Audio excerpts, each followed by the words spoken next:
Hello and a very warm welcome. Thanks for tuning in to News 9. You're watching Global Lens with me, Kabir Naqvi, and we have a power-packed show that's lined up for you. Just like you can see the big wall here, the Syrian rebels have now swept inside Aleppo. What is going to be Bashar al-Assad's response to the entire fiasco? We're going to talk about that, and we're going to shift our focus to the Republican administration that is shaping up piece by piece. Kash Patel, but you also have Masad Bolus, who's been picked for the West Asian region. What does that mean? Kremlin has also reacted not just to Olaf Scholz making his way to Ukraine, but also to the fact Donald Trump's tariff threats about 100% on the BRICS nations. Kremlin's response on that front. Climate is, of course, a commitment here on News 9. We're going to take you through the UN plastic treaty that has now failed, and of course a cool visual reprieve that we're going to leave our viewers with. But for that, the top headlines we're tracking for you first. Aleppo, Syria's second largest city, falls to rebels. 15 villages and military base has been captured. Syria's President Bashar al-Assad vows to crush the rebels.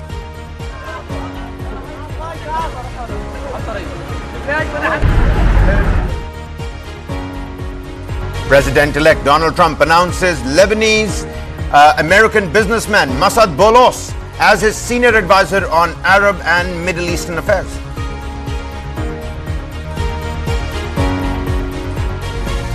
Kremlin responds to Trump's tariff threat to BRICS nations, says any US attempt to force countries to stick with the dollar could backfire.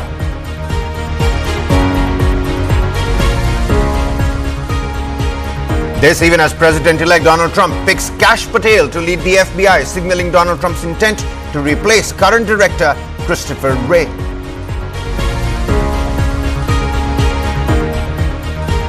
Outgoing US President Joe Biden pardons his son Hunter Biden, says the charges were politically motivated.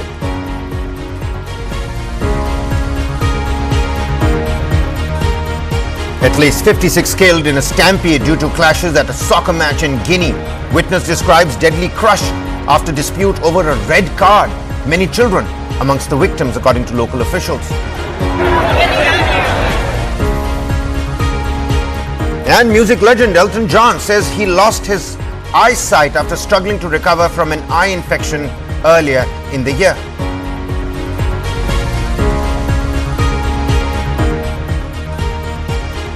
Well, first up, ladies and gentlemen, shifting our focus to Syria, more importantly to Idlib and Aleppo, where the Syrian rebels have made sweeping advances into Aleppo, capturing the airport. We're also learning of a military base as well. And all of this happening as part of that surprise offensive that began on the 27th of last month. And this offensive has resulted in intense fighting and the seizure of large portions of Aleppo, marking a substantial challenge to President Bashar al-Assad's regime, which has struggled to maintain control in the recent days. Now, rebel forces have launched a major offensive, capturing large portions of Aleppo, Syria's second largest city. Since the onset of this offensive, at least 370 plus people have been killed, including civilians, mind you. And the Syrian Observatory for Human Rights has documented these casualties amidst ongoing clashes across multiple fronts in Aleppo and the Idlib provinces. In retaliation, you've got Syrian government forces supported by Russian airstrikes that have targeted rebel positions. And this marks a notable escalation in the violence, with airstrikes reported in both Aleppo and Idlib, leading to civilian casualties and prompting mass displacements. This is notable as it represents the first Russian strike on Aleppo since the year 2016. A busy road, and suddenly a bomb goes off. Take a look at some of those visuals. Now, the Syrian government has vowed to launch a counteroffensive to regain control. But the rebels, led by the Islamist group Hayat Tahrir al-Sham, or HTS as people call it, and allied factions supported by Turkey, have reportedly taken control of critical military installations and Aleppo's airport. They have also imposed a curfew in areas under their control. And while HTS's advance has taken place at remarkable speed, there are good reasons to think that the Assad regime and its allies will fight back, even given the constraints imposed in other military spheres. Ibrahim al-Asil, a senior fellow at the Middle East Institute in Washington, D.C., he was on record in the media saying that the actual battle hasn't even started yet. Assad might be applying an old strategy that worked for him before: withdraw, regroup, fortify, and then counterattack. A key test for the rebels' evolution will be to know when to stop, is what the analyst and expert had to say. But with the regime forces consolidating in Hama and Russian airstrikes likely to intensify, HTS's strength will be severely tested in the days and weeks ahead. And negotiations between Turkey and Russia are likely to prove as important to the eventual outcome. Many experts fear that Assad will turn to chemical weapons, just as he did to devastating effect in the darkest days of the civil war. And if so, whatever successes the rebels manage to consolidate could come at a horrifying cost. Earlier, Iran's foreign minister, Abbas Araghchi, met Syrian President Bashar al-Assad, who vowed just on Sunday over the weekend to crush the insurgents who had swept into the city of Aleppo, whilst Russian and Syrian jets struck the rebel-held city of Idlib in northern Syria. Araghchi described the situation in Syria as difficult, but said Iran, a Syria government ally, was confident Assad's government will overcome the rebels, as it has done in the past, according to state media that has been doing the rounds with these reports as well. But talking about the historical aspect as well, Aleppo has a long and complex history, being one of the oldest continuously inhabited cities in the world. It has been seen as a focal point of conflict during the Syrian civil war, particularly highlighted by the Battle of Aleppo from 2012 to 2016, which caused extensive destruction and loss of life. Joining me on the broadcast here for an in-depth discussion on this topic, you've got Dr. Wael Awad, a strategic expert with a keen focus on West Asia. Always a pleasure to have you with us on News 9. And Major General V.K. Datta, defense and counter-terrorism expert. A very warm welcome to you, General. Gentlemen, I'm going to ask you to stay on because you might be, apprised with what's happening in Aleppo, but not the viewers, because you've got Russian and Syrian jets that struck the rebel-held city of Idlib in northern Syria on Sunday, according to military sources. And all of this, like I've been mentioning, as President Bashar al-Assad vows to crush the insurgents who had swept into the city of Aleppo. Here's a complete report, and then we'll come back to the panelists for more. Videos released by the Syrian volunteer group the White Helmets on Sunday showed blown-out buildings and vehicles in a residential area of Idlib and injured people being moved into ambulances. Military sources say Russian and Syrian jets struck the rebel-held city in the north of the country on Sunday, as President Bashar al-Assad vowed to crush insurgents who had swept into the city of Aleppo. Reuters cannot independently verify the date of the White Helmets video, although local reports said there were strikes in the area. At least 7 people were killed and dozens injured, according to rescuers at the scene. The Syrian army and its ally Russia say they target the hideouts of insurgent groups and deny attacking civilians. Idlib province has fallen completely under rebel control in the boldest rebel assault for years, in a civil war where the front lines had largely been frozen since 2020. Insurgents swept into the city of Aleppo on Friday night, forcing the army to redeploy in the biggest challenge to Assad in years. In remarks published on state media, Assad said, "Terrorists only know the language of force, and it is the language we will crush them with." Video from Saturday showed rebels toppling a statue of Assad's brother in Aleppo, while displaced residents like Hamoud al-Shiki Kiari returned for the first time since 2016. Thank God, after 8 years' absence from our house and our family and our neighborhood, we went and saw and met everyone, our neighbors and our family, and greeted them all. A joy that can't be described and is very great, thanks to God, he said. Army sources said Syrian troops who had withdrawn from the city were now regrouping, and reinforcements were also being sent to help in the counterattack.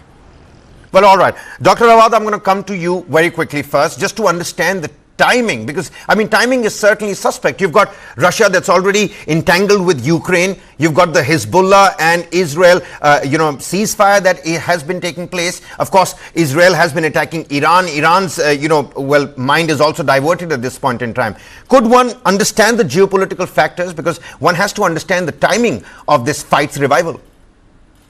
Thank you, Kabir. I think you have already said it, because this is not a new happening. Actually, 2019, they reached an agreement in Astana between Iran, Syria, Russia, and Turkey that there will be a truce, there will be no attack. But because of the ongoing war on Gaza and then followed up in Lebanon, Netanyahu, the Prime Minister of Israel, threatened the Syrian president on 26th of November, and he told him that it will be, he's playing with fire. And then immediately there was a meeting between the intelligence of Turkey and Israel, and the attack was launched. So if you can, while I'm watching your report, I could see when the statue was falling, there was an Uzbek voice. It was not even a Syrian. That's a clear indication that these are a terrorist organization led by Hayat Tahrir al-Sham, which used to be an ISIS and then changed its clothes to go to Al-Qaeda, and now he changed it to dress up as a moderate, as the American wanted to show, because 28 of these groups active in Idlib Kabir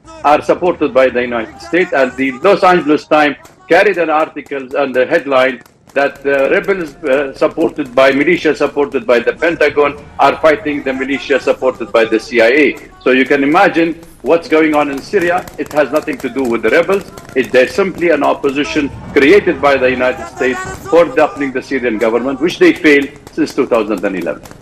Well, all right, Mr. Awad, many thanks for your opening comments. General Atta, I'm going to come to you quickly next, because given the rebels' rapid advancements, does this signify a turning point in Syria's own historic civil war?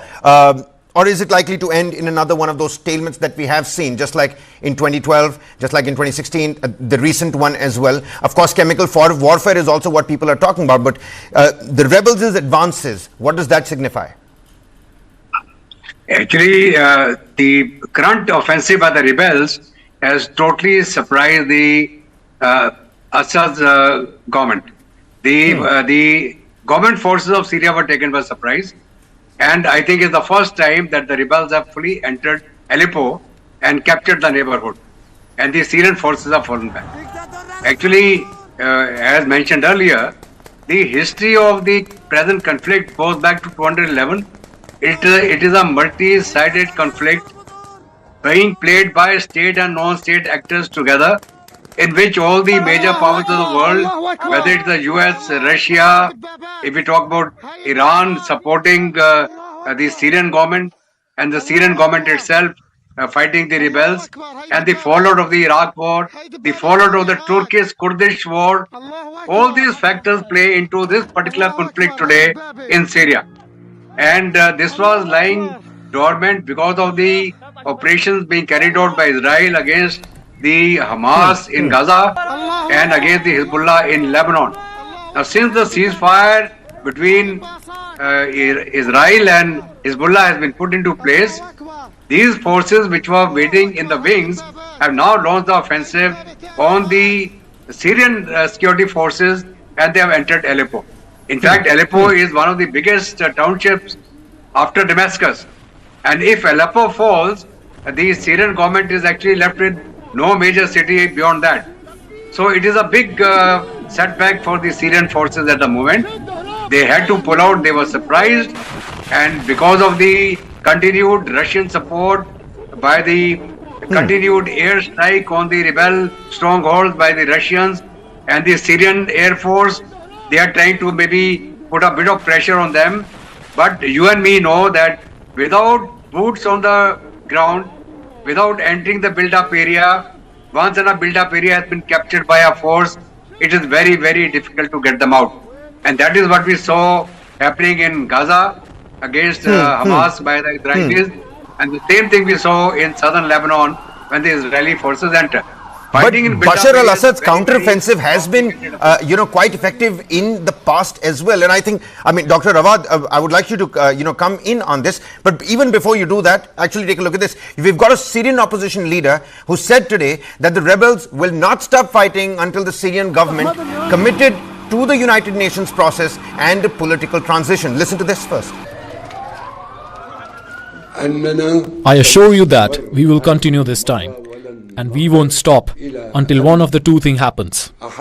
Either this regime commits to the entire political process to implement the UN Security Council Resolution 2254 until we reach a political transition. We are ready to negotiate tomorrow. We are ready to work hard to get Syria out of its ordeal in a way that guarantees its independence, unity, territorial integrity, and undiminished sovereignty over all its lands.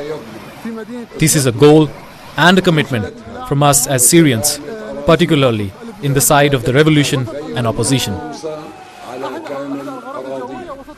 Well, Dr. Awad, help the viewers here, because we know that Russia and Turkey are part of this, very delicate fulcrum of this balance. And when we're looking at this opposition leader sitting, in Istanbul and then, speaking to the media from there, how does the politics essentially work out? And whilst you're answering that question, historically, how has Bashar al-Assad responded to such threats? We've seen that he's regrouped, he's fortified, and he's come out with a counteroffensive that has worked for him before as well. First, the politics, the Russia-Turkey delicate balance, and of course, how is Bashar al-Assad now going to respond? Well, Kabir, I think you have put it rightly that Turkey has always been eyeing the northern part of Syria. They have been eyeing Aleppo, Idlib, and also Iraq in Mosul in Iraq. And we know that this is the new Ottoman Empire that de facto Khalifa Erdogan has been trying, and I've been saying it repeatedly in many TV channels, including your channel, which we have said that Turkey is already supporting. There are 55,000 terrorists under the Turkish umbrella and occupied Idlib, where they have been nurtured, armed and trained. And if this attack took place with the 30,000 of these terrorists and mercenaries, you must understand that the drones has been given to them, and all the anti-missiles and the tanks have become all from Turkey. So Turkey was the state-sponsored terrorist, and we know that since 2011 what they have done.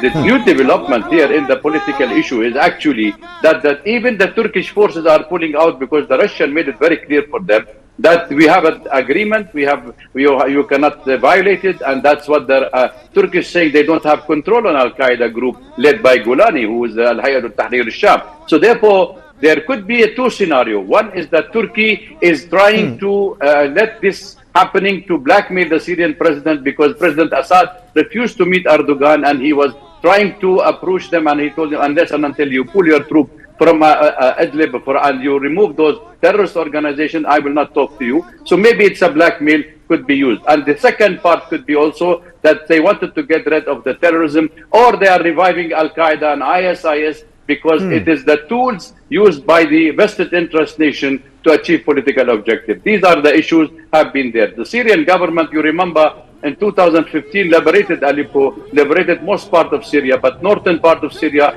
northern east is occupied by Turkey, northern west by the Americans, and that's where we are facing this much of a problem of bringing back the country into its own feet because of also of the American sanction. I think we are a pawn in the chess game by the American and the big power in this region, because United States wanted to complicate the situation for the coming President Trump in Ukraine, where they're using ballistic missile, and now in Syria by reviving Al-Qaeda and ISIS is a pretext to keep the occupational forces illegally in Syria of the American and the West and the Turkey that they're defeating or fighting terrorism.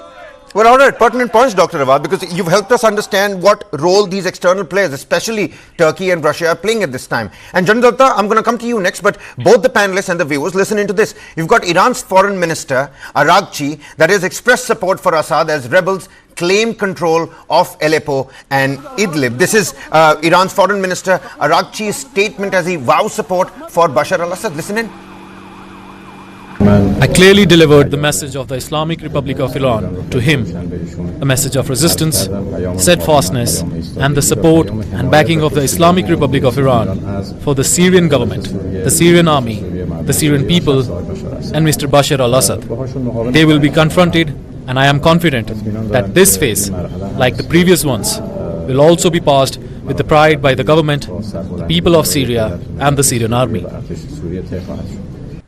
Well, General, could you help the viewers understand, were there critical weaknesses in Assad's forces or his alliance? Of course, we know that northern Syria has never been a stronghold for the regime, but were there clear loopholes in the regime that was exploited by the HTS? Absolutely. We just heard about the UN Resolution 2254. It very clearly stated that the entire conflict must be resolved through a political dialogue, and the sovereignty of Syria should be maintained. Now, based on that agreement and the resolution, there was almost a dull ceasefire going on. There was not much of a conflict anywhere amongst the various factions which are involved in this entire conflict, other than some strikes here and there on the ISIS by the Americans or the, it's like a veiled activity going on. That on one hand there is a war against terrorism. On one hand, Turkey is going after the Kurds. On the other hand, the HTS, which has changed the government with the support of the Americans, is also operating on the northwestern side, and of course the Syrian forces in the southern side. Now, with this backdrop, the UN resolution, people were waiting for the UN resolution to take place and a diplomatic dialogue to start. That didn't happen.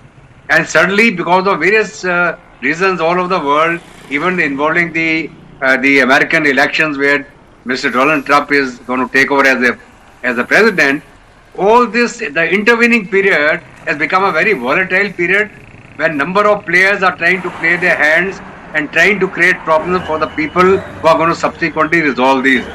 And I personally feel that if the UN resolution was put into place and all the forces and the superpowers who are part of that, maybe there would have been a political dialogue and the settlement of all these issues in respect of Syria being resolved. And basically it was, demand for democracy, the demand of democracy in Syria.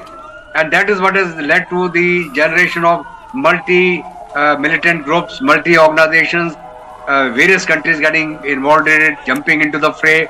And Turkey being a Sunni country, Syria being a Sunni, that conflict also you have to keep in mind the backdrop of that. And all these factors are now being played up and being orchestrated by superpowers you are aware of.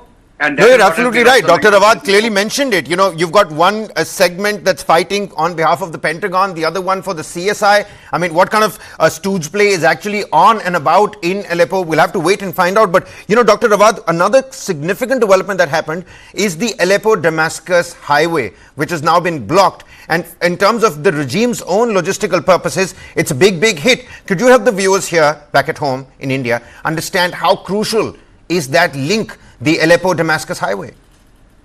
Well, I think that M5 road, which is very important for the government and for the troops, the transportation, because, Aleppo for us is like Bombay for India. It is the industrial city. It has all the potential. And during 2011, when Turkey supported the rebels, all these factories, 1,500 factories were dismantled and sold at the token price to Turkey. And we can see it all in YouTube. Having said that, I said after revival and Syrian government retained Aleppo, they have rebuilt again. So there was lots of transportation, but we don't sign off the Syrian government as yet. Kabir, the problem is that we will fight back. We will definitely defeat them. They know that the Syrian government the forces are strong, the Russian with us, the Iranian with us, but this is a part of the game they are playing. It is not in isolation to what's happening in the region. We are heading for a regional war. You know it that the American, they are dragging the American feet into a war with Iran. They wanted to cut the supply to Hezbollah and Hamas from Syria. Syria is the center for all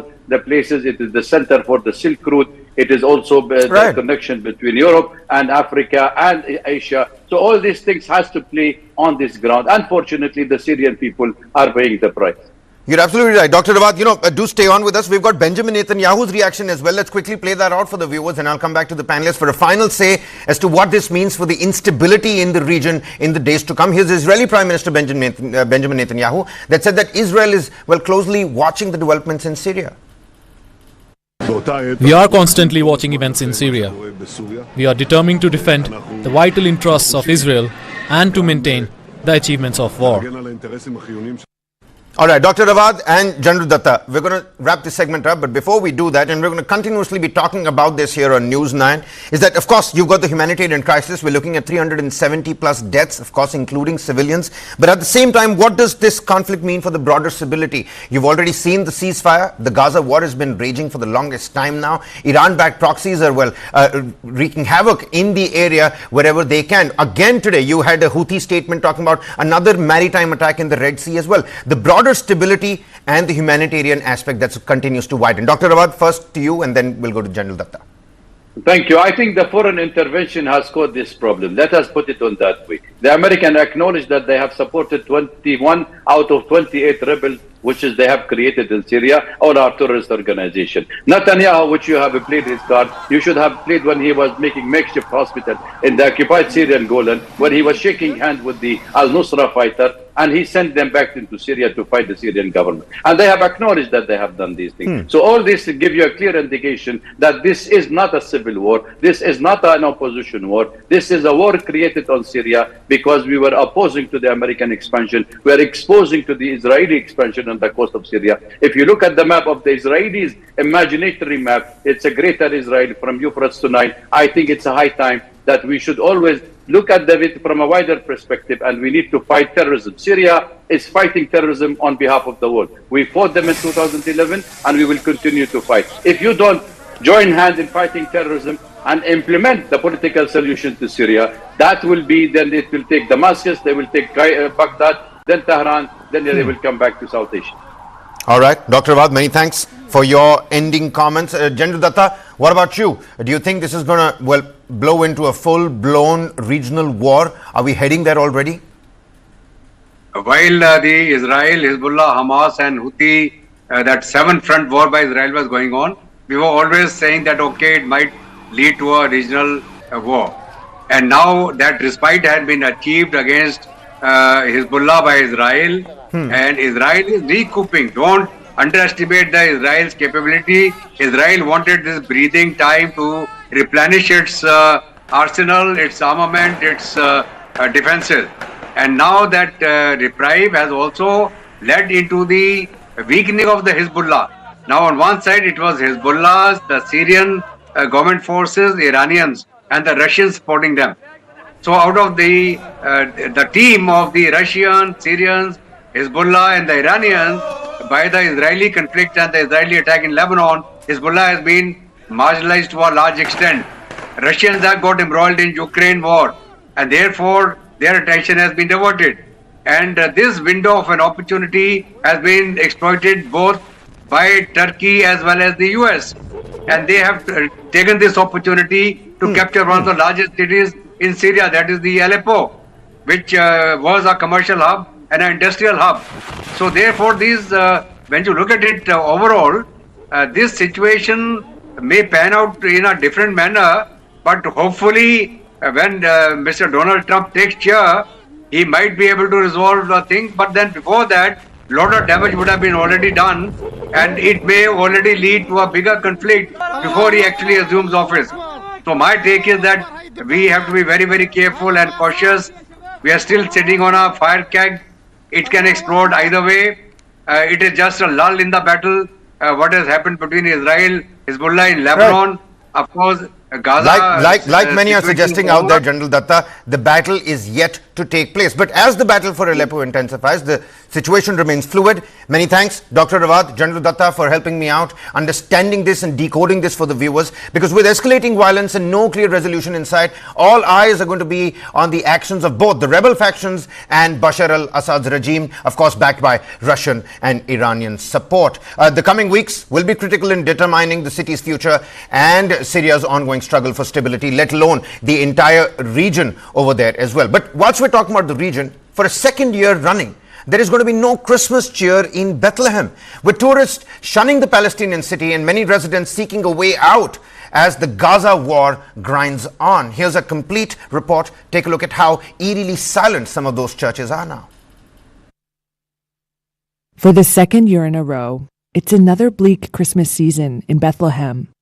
Christians venerate the city as the birthplace of Jesus, but tourists are shunning the Palestinian city in the Israeli-occupied West Bank.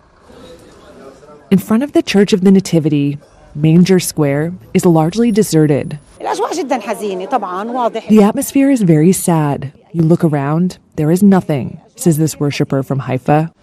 Once again this year, there are no plans to put up a traditional Christmas tree. Souvenir shops are shuttered. Isa Talgia, an Orthodox priest who ministers at the Nativity Church, says Christmas will be a muted affair. The Church of the Nativity is the most important spot on earth, and as we come closer to Christmas, it is supposed to be packed with visitors and tourists who come to pray and to light a candle of hope. We have never seen it like this, even during COVID. Violence has surged across the West Bank since the start of the Hamas-Israel war in Gaza in October last year. On Sunday, multiple people were killed in an Israeli raid near Jenin. according to the Palestinian Health Ministry. Some Bethlehem residents say they're looking for a way out, demoralized by a tourist slump and the constant threat of violence hovering over the territory northeast of Gaza.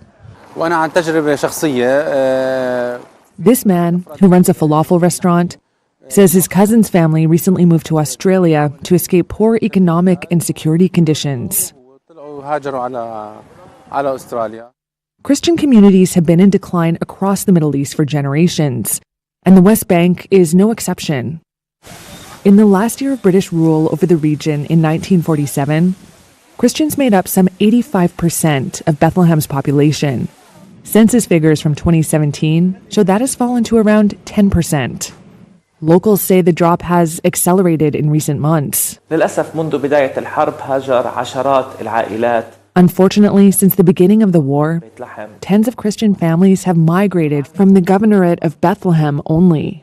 Not only Christian families are migrating, says Lutheran pastor Munther Isaac, citing the political and economic situation, as well as fear that the war will spread to the West Bank. There is fear, he says, and we feel this war will never end.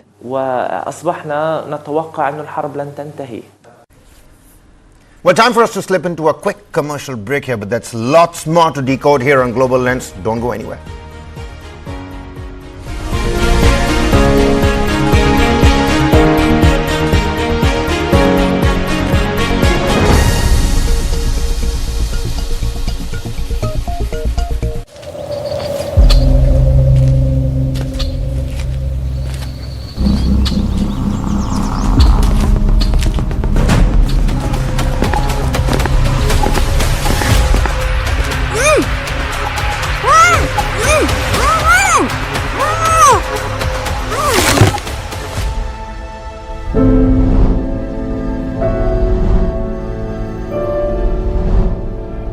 In the fight against child rape and murder, the police plays a crucial role.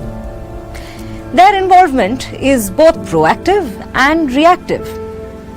It includes interventions at the prevention levels and investigation levels as well. Since the Nirbhaya case in 2012, which led to tougher laws against rape, little appears to have changed. But stopping crime against women cannot be left to the police alone.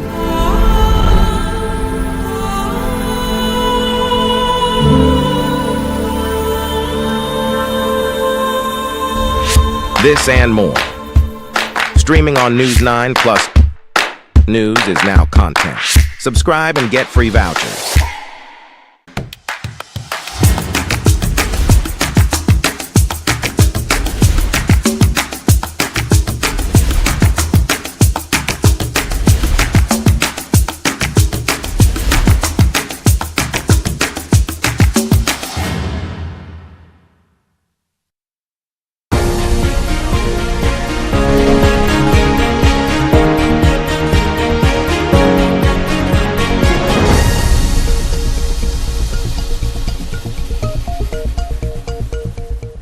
Welcome back. You're watching Global Lens. In the run-up to Donald Trump's inauguration in the White House, all set to take place in January next year, Donald Trump is now turning to family ties as he shapes his administration. The president-elect has announced Lebanese-American businessman Massad Boulos as his senior advisor on Arab and Middle Eastern affairs. Now, Boulos, who's married to Trump's daughter, Tiffany, has deep connections in both Lebanon and the United States and was active on the campaign trail, rallying Arab-American support despite Donald Trump's controversial policies in the region particularly. And this move comes just a day after Donald Trump picked Charles Kushner, father of Jared Kushner, as the U.S. ambassador to France, raising eyebrows over Trump's reliance on his extended family for key roles. Now, Boulos's appointment is already sparking debate, given his ties to Lebanon's Free Patriotic Movement, a party aligned with the Hezbollah.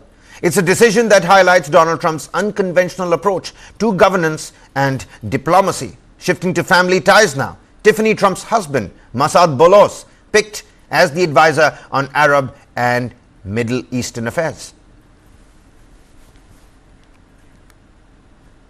But take a look at this. You've got the Kremlin that is now hitting back at Donald Trump's latest economic threat. Kremlin spokesperson Dmitry Peskov warned today that any U.S. attempt to force countries to stick with the dollar could in fact backfire. And this comes after President-elect Donald Trump threatened 100% tariffs on BRICS countries if they pursued their plan to create a new currency, undervaluing and undermining the US dollar. Now, Peskov noted that the dollar is losing its status as the world's go-to reserve currency, with more nations looking for alternatives. A trend, he says, is gaining momentum. The same happened in Kazan at the BRICS summit. And it's a bold move by Donald Trump, but one that's already sparking international resistance. The point is that it is not just the BRICS members. More and more countries are beginning to switch to the use of national currencies in their trade and foreign economic activities. This process is gaining momentum all over the world. But on the other hand, if the United States use force, as they say, economic influence of some kind, to make other countries use the dollar, it will probably further strengthen the tendencies to use national currencies.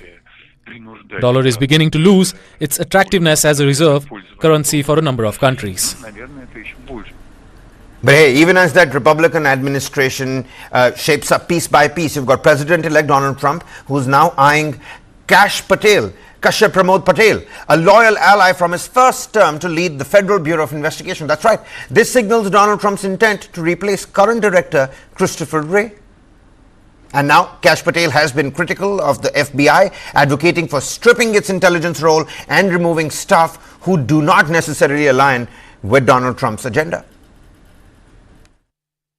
U.S. President-elect Donald Trump said on Saturday he wants former national security official Kash Patel to lead the FBI, signaling plans to carry out his threat to eject the Bureau's current director, Christopher Wray. 44-year-old Patel is a Trump loyalist who advised both the Director of National Intelligence and Secretary of Defense during the Republicans' first term in the White House. He has previously called for stripping the FBI of its intelligence-gathering role and purging its ranks of any employee who refuses to support Trump's agenda. That victim is Donald J. Trump. In a September interview on a conservative podcast, Patel said, quote, "The biggest problem the FBI has come out of its intel shops. I'd break that component out of it. I'd shut down the FBI Hoover building on day one and reopen it the next day as a museum of the deep state." Current Director Wray's term does not expire until 2027. FBI directors are appointed to 10-year terms by law as a means of insulating the Bureau from politics.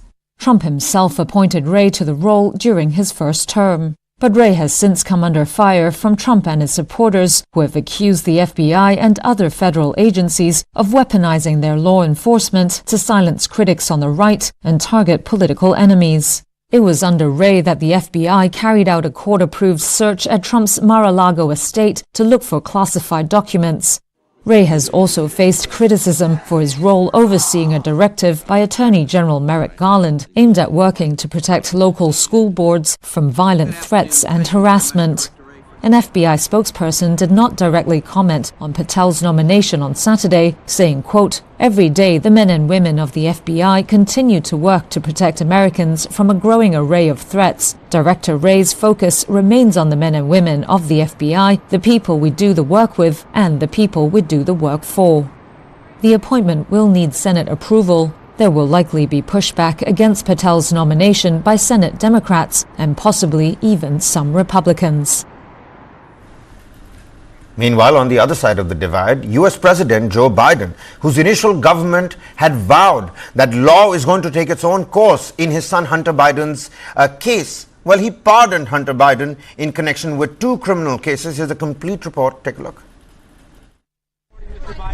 U.S. President Joe Biden said on Sunday he had pardoned his son, Hunter Biden, who had been convicted of making false statements on a gun background check and illegally possessing a firearm. He had also pled guilty to federal tax charges. In a statement released by the White House, Biden explained his decision for the pardon, saying, quote, "No reasonable person who looks at the facts of Hunter's cases can reach any other conclusion than Hunter was singled out only because he is my son." The White House had said repeatedly that Biden would not pardon or commute any sentences given to his son. The younger Biden, a recovering drug addict, had become a target of Republicans, including President-elect Donald Trump.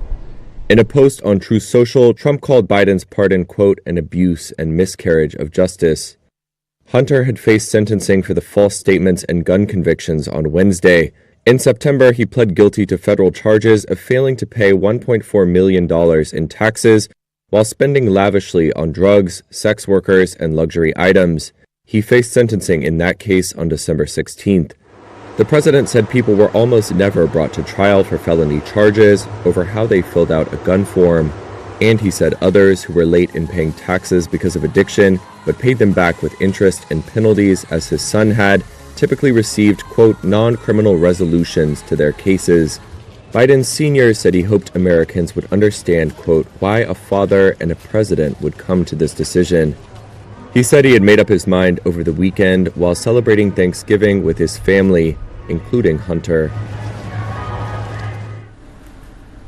All right, then, shifting our focus to some other global developments as well. You've got German Chancellor Olaf Scholz and Ukrainian President Volodymyr Zelensky, who came together today to review the cutting-edge military drone, some featuring German artificial intelligence, at a secret location in Ukraine. And during his visit, Olaf Scholz announced 650 million euros in a new military aid, reaffirming Germany's role as Ukraine's strongest European ally.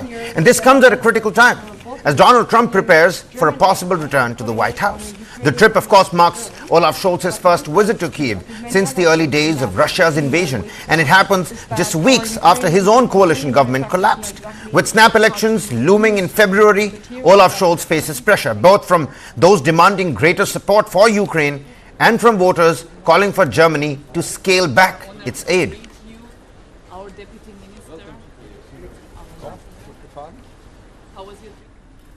But back at home, things don't look too good for the Chancellor as well. Workers at 9 Volkswagen plants across Germany launched strikes today, halting assembly lines as tensions between the labor and the management escalated over the future of the car maker's German operations. Thousands of workers had gathered at Volkswagen's headquarters in Wolfsburg, whilst demonstrations also took place at plants in Hanover, Emden, Salzgitter and Brunswick. At the Wolfsburg plant particularly, a 2-hour strike meant several hundred cars, including the iconic Golf, could not be built. And the strikes, which may escalate into longer stoppages if a deal is not reached in the upcoming negotiations, it come at a challenging time for Volkswagen as well, already grappling with declining deliveries and plunging profits. Now the car company, Volkswagen, has proposed a 10% wage cut, citing the need to reduce costs amid the weak demand, high production costs and rising competition, especially from Chinese automakers. The company has also warned of possible plant closures in Germany, which would mark the first time in its 87-year history that a Volkswagen plant is closed down.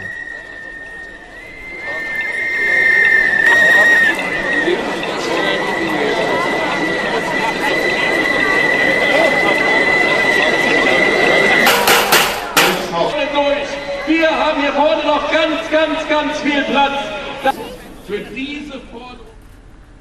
Well, meanwhile, music legend Elton John, he told a theatre audience in London just yesterday, on Sunday over the weekend, that he had lost his sight after struggling to recover from an eye infection earlier in the year. Now, the 77-year-old star, famous for Tiny Dancer, Your Song and a string of other hits, was in London's West End for the opening of The Devil Wears Prada musical, for which he wrote the score as well. And in that emotional speech from the stage of the Dominion Theatre at the end of the show, he said that the performance had sounded good, but he had not been able to watch it. And I quote, he said, "As some of you may know, I've had issues and now I have lost my sight. I haven't been able to see the performance, but I have enjoyed it," Elton John said. And he said, "I love to hear it," he added, and there was a rapturous applause at the Dominion Theatre. He also went on to thank his husband, David Furnish, for being his rock. John, who has sold more than 300 million records over a six-decade career, said in a documentary that premiered in September this year that his health made him worry about the future. He's lost his eyesight. He's made this call at the Dominion Theatre at the launch of The Devil Wears Prada musical.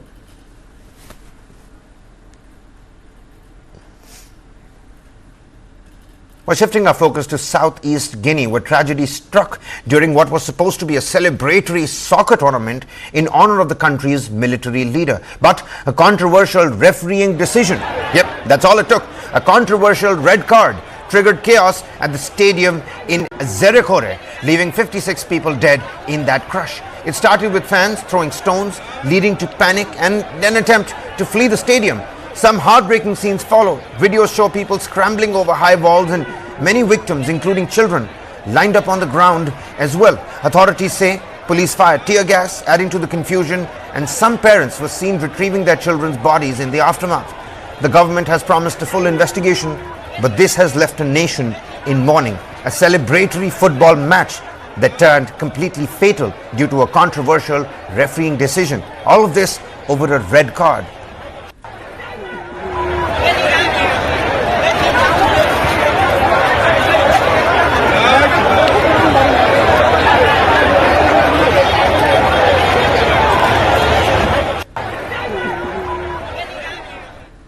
Well, shifting our focus here, some election poll-related stories across the length and breadth of the globe. First up in Georgia, where protests in Georgia's capital, Tbilisi, entered their fourth night on Sunday, with demonstrators clashing with police over the government's decision to freeze the European Union talks for the next 4 years at least.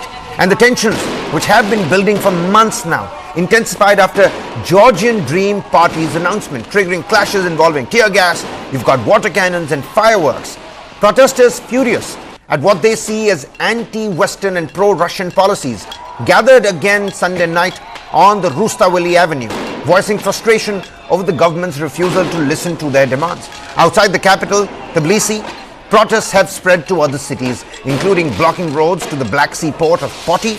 You also have opposition groups are calling for workers to join the demonstrations, demanding their right to protest without penalty. As the European Union and United States express concerns over what's been happening in Georgia over the last fortnight and Georgia's potential shift away from the West, the political crisis deepens, with Georgia's President Salom calling for the annulment of last month's controversial elections. The Kremlin is closely monitoring the situation, needless to say, with Dmitry Medvedev warning of a dark abyss ahead, while Georgia's Prime Minister brushes off criticism from the West, emphasizing the country's sovereignty to take priority.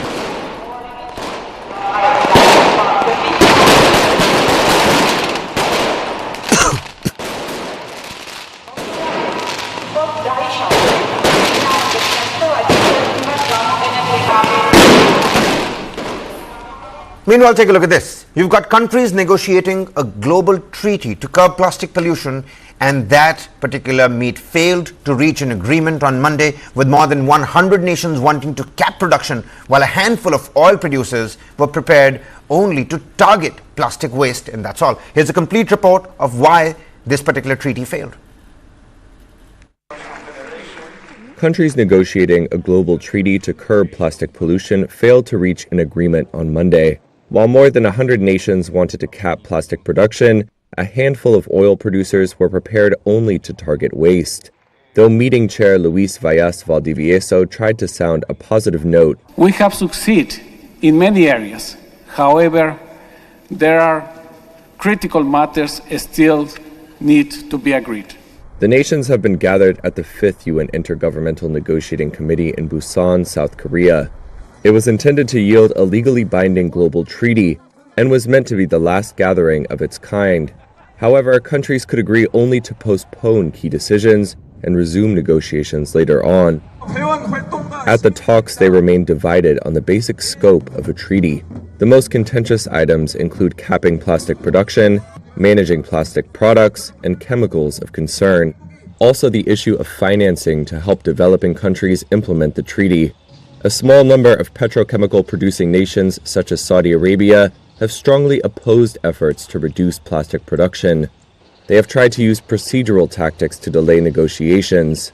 Even so, Greenpeace Plastics campaign lead Graham Forbes said the meeting wasn't a waste of time. I think the silver lining is that more than 100 countries representing billions of people stood up for the type of treaty that will reduce plastic production, protect human health, and finance the transition that's going to be desperately needed to address the plastic pollution crisis. An option proposed by Panama and backed by more than 100 countries would have created a path for a global plastic production reduction target, while another proposal did not include production caps.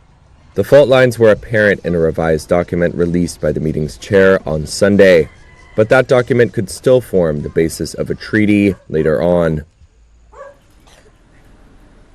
And like we promised, climate is a commitment. We're going to throw some focus on the Mediterranean region next as well. Torrential rains flooded homes and businesses, needless to say the roads as well. In the popular tourist island of Rhodes, on Sunday, a storm Bora pounded Greece for a second day. Video footage that you can see shows cars and debris piled up, damaged homes, flooded streets, and residents trying to remove the mud from their properties in Laialos, a town on the island. Fire brigade spokesman told the local TV channels that the bad weather will continue until Tuesday. The Mediterranean country has been buffeted by floods and wildfires in recent years, with scientists that continue to say that Greece is becoming a hotspot for climate change.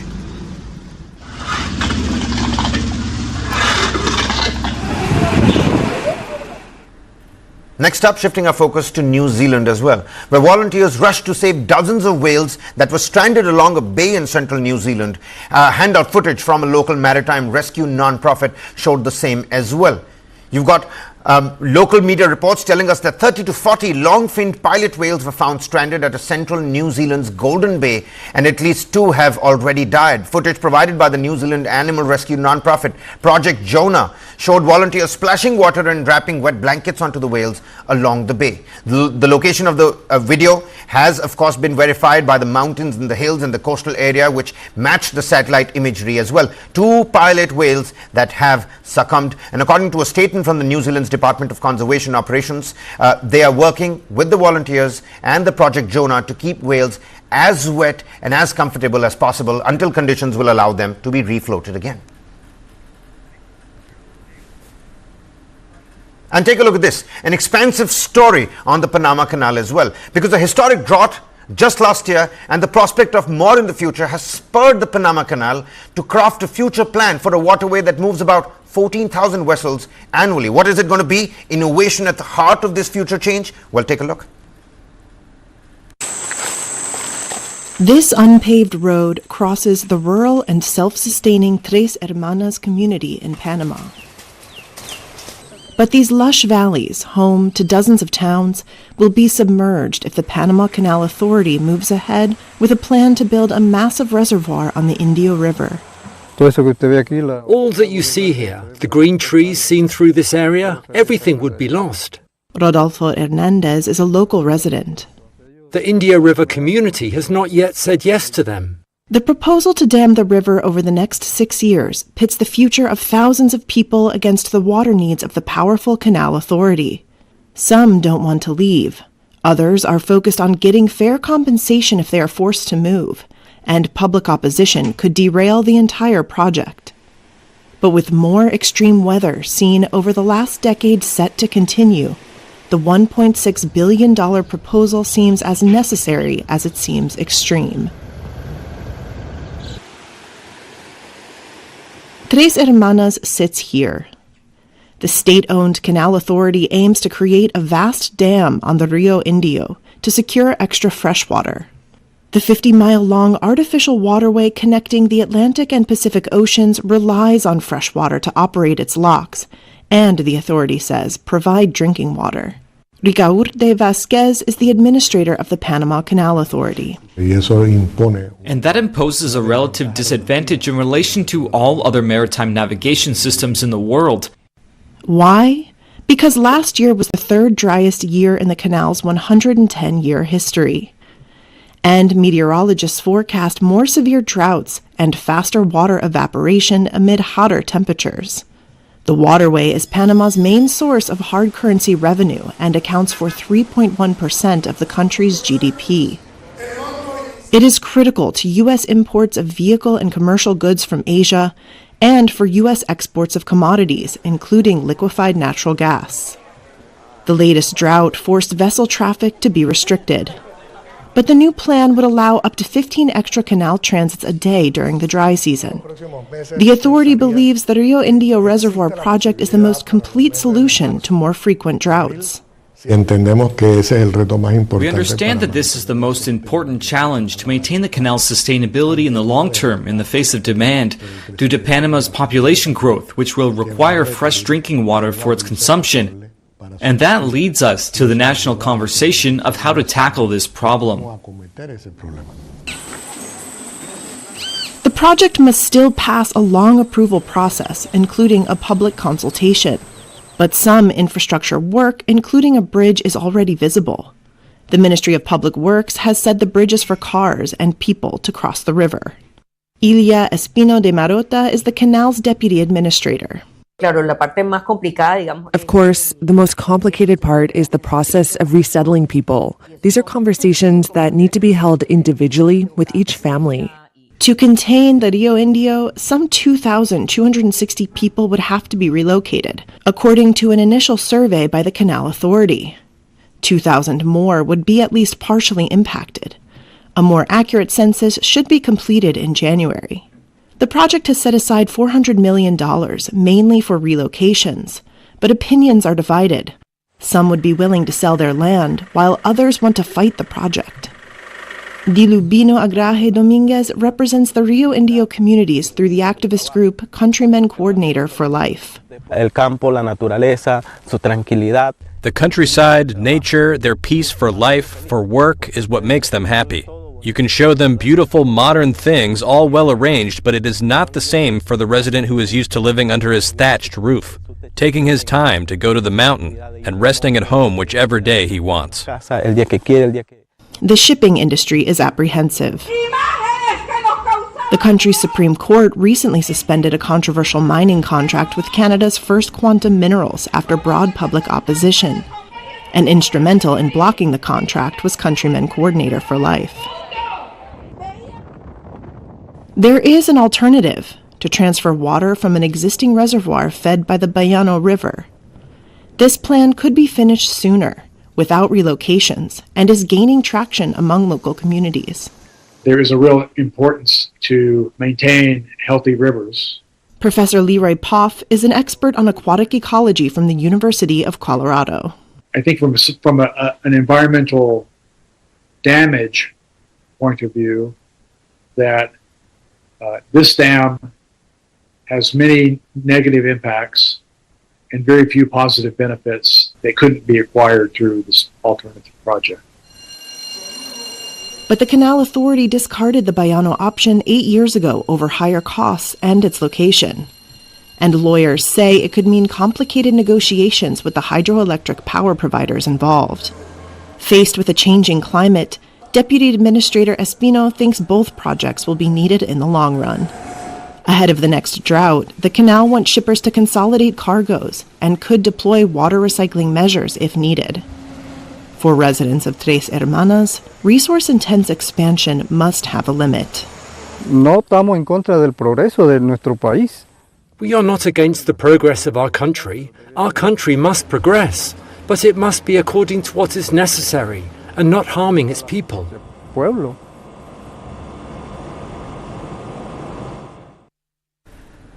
And with that, it's a wrap on this edition of Global Lens. We're going to see you again tomorrow. Top news and developments continue on News 9. Don't go anywhere.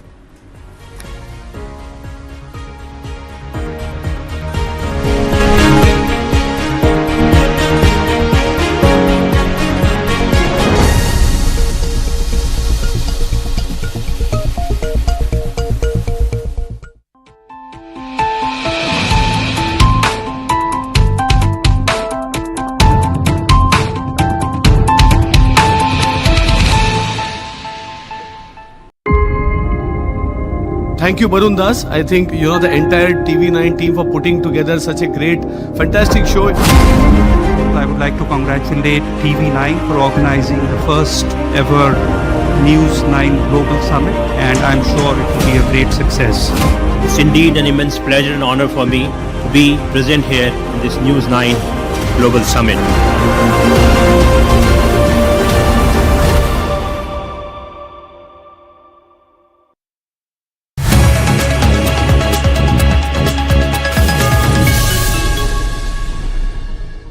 Hello and welcome to the News 9 Plus show on the world's first news and current affairs OTT platform, News 9 Plus. Here are the top headlines today. Lok Sabha and Rajya Sabha proceedings were adjourned on Monday amid continuous protests by opposition members over the Adani indictment row, recent violence in Uttar Pradesh's Sambhal and other issues. Several parts of Delhi and Noida witnessed massive traffic jams because of the farmers' Delhi Chalo march to Parliament. The march, called by the Bharatiya Kisan Parishad along with other farmer organizations, is being held to demand compensation and benefits related to agricultural reforms, including a legal guarantee for minimum support price. West Bengal Chief Minister Mamata Banerjee has called for a United Nations peacekeeping force to be deployed in Bangladesh and sought Prime Minister Narendra Modi's intervention to secure the safety of religious minorities. The demands come amid reports that at least 3 Hindu priests have been arrested in Bangladesh. India is set to seal the procurement of 26 naval variants of Rafale jets and 3 additional Scorpene submarines, Navy Chief Admiral Dinesh Tripathi said on Monday.